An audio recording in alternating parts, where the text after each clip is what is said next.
Exupéry, alguns anos depois, se alistou para trabalhar para os rebeldes, entre aspas, rebeldes. Porque houve a ditadura do general Franco na Espanha.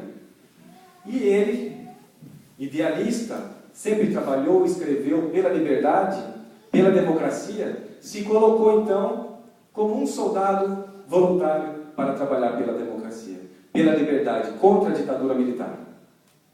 Muito mais poeta do que estrategista militar, na primeira batalha ele foi colocado na prisão. Prisioneiro, estrangeiro. Foi levado para uma cela. E lá deram para ele um uniforme todo surrado, rasgado, com um número. E ele então, naquele momento, como se não fosse mais uma pessoa, ele passou a ser considerado apenas um número. Mais uma pessoa, mais um nada, mais uma coisa, por assim dizer. Como os nazistas faziam também, tatuavam nas pessoas, e a pessoa perdia o seu caráter de ser humano. E aí, ele pensou, vou morrer. Porque fui me candidatar para trabalhar pela liberdade na hora errada, na hora da ditadura, na hora do golpe. E ainda mais, num país que não é o meu país. Vou morrer. E começou a pensar nas coisas que ele tinha aprendido na vida, nos cursos que ele fez, nas oportunidades que teve de passar algumas horas a mais com seus familiares, com a sua filha, com a sua esposa, como ele queria poder dar um abraço na sua família, nos seus amigos. Então ele tinha um vício, uma bengala psicológica, que era o cigarro. Ele queria fumar para se sentir mais seguro. Estava na cela e não tinha nada. Mas não é que ele encontrou por debaixo de um colchão de palha uma bituca de cigarro, um pedacinho. Colocou na boca, já se sentiu um pouco mais seguro. Mas queria acender. Do lado de fora da cela, um jovem aparentando 18, 20 anos de idade, daqueles com a face fechada, como se tivesse passado por um processo de lavagem cerebral para trabalhar por aquela causa. Ele queria chamar a atenção daquele jovem, mas o jovem não olhava. Ele tossia, mas sabe como é que é? Quando nós não queremos olhar, a gente acaba dando uma olhadinha. E o jovem olhou. Fizeram então um encontro de olhares. Ele se aproximou da cela e pediu, por favor, falando muito mal em espanhol. E o jovem se aproximou. Falou assim, você tem fogo para acender esse cigarro? O jovem se aproximou um pouco mais.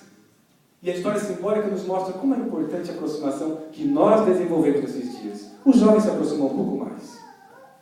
E aí acendeu o fogo, ele se sentiu ainda mais seguro, emocionado que estava.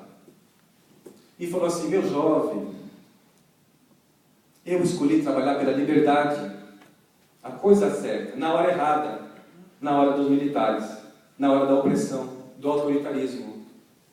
Você, meu jovem, ao contrário, me parece que escolheu a causa errada, mas está no momento do poder. Isso faz com que hoje ainda, ou amanhã de manhã, eu possa ser levado ao paredão e executado. E você vai voltar para sua casa, para sua família. Você tem esposa? Ele bate na sua cabeça. Eu também tenho esposa, eu também tenho amigos, eu tenho uma filha. O que eu mais queria? 1 minuto, 2, 10 minutos a mais com minha filha, com minha esposa. O que eu mais queria é um abraço. Poder abraçar pessoas que eu amo. Eu não vou fazer isso. Mas quando você vai, quando você for abraçar seus familiares, seus amigos, lembre-se que o homem aqui morreu por lutar pela liberdade. Então abrace suas famílias e se recorde de mim. Como se fosse eu também abracei os meus. E ele percebeu então que o rapaz chorava nesse momento. E ele pensou, o que eu fui fazer agora que ele me mata de vez? O rapaz abriu a cela, pegou pelo colarinho e ele pensou, vai me matar. Vai abreviar minha execução. E o conduziu pelo colarinho, pela roupa.